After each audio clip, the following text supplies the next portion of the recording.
News 16 Kerala. ഇന്ത്യക്ക് മുന്നിൽ സുപ്രധാന ആവശ്യവുമായി താലിബാൻ. ഇന്ത്യയിൽ നിന്നുള്ള രോഗികൾക്കും വിദ്യാർത്ഥികൾക്കും വിസ നൽകണം. അഫ്ഗാനിസ്ഥാൻ പൗരന്മാർക്കുള്ള വിസ സർവീസ് ഇന്ത്യ പുനഃസ്ഥാപിക്കണമെന്ന് താലിബാൻ ഭരണകൂടം. വിദേശകാര്യ സെക്രട്ടറി വിക്രം മിശ്രയുമായുള്ള കൂടിക്കാഴ്ചയിലാണ് അഫ്ഗാൻ വിദേശകാര്യമന്ത്രി ഇക്കാര്യം ആവശ്യപ്പെട്ടത്. ചികിത്സയ്ക്കായി ഇന്ത്യയിലെത്തുന്നവർക്കും വിദ്യാർത്ഥികൾക്കും വ്യാപാരികൾക്കുമുള്ള വിസ പുനഃസ്ഥാപിക്കണമെന്നാണ് ആവശ്യം.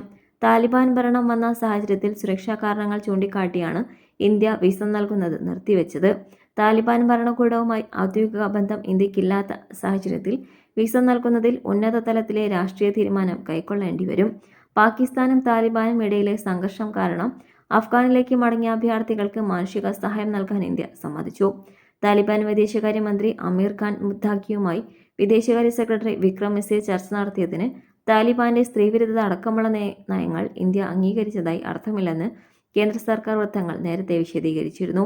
ചൈന അഫ്ഗാനിലേക്ക് നയതന്ത്ര പ്രതിനിധിയെ അയച്ച് ഈ മേഖലയിൽ പിടിമുറുക്കുന്ന സാഹചര്യത്തിലാണ് പരസ്യ ചർച്ചയ്ക്ക് ഇന്ത്യ തയ്യാറായത്.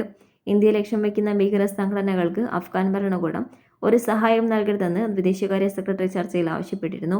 ചർച്ച നടന്നെങ്കിലും താലിബാൻ സർക്കാരിന് ഇന്ത്യ തൽക്കാലം ഔദ്യോഗിക അംഗീകാരം നൽകാൻ സാധ്യതയില്ല. News desk. പക്ഷമില്ല, വിവേചനമില്ല. നേരിനൊപ്പം, നാടിനൊപ്പം, നാട്ടുകാർക്കൊപ്പം. News 16 Kerala channel.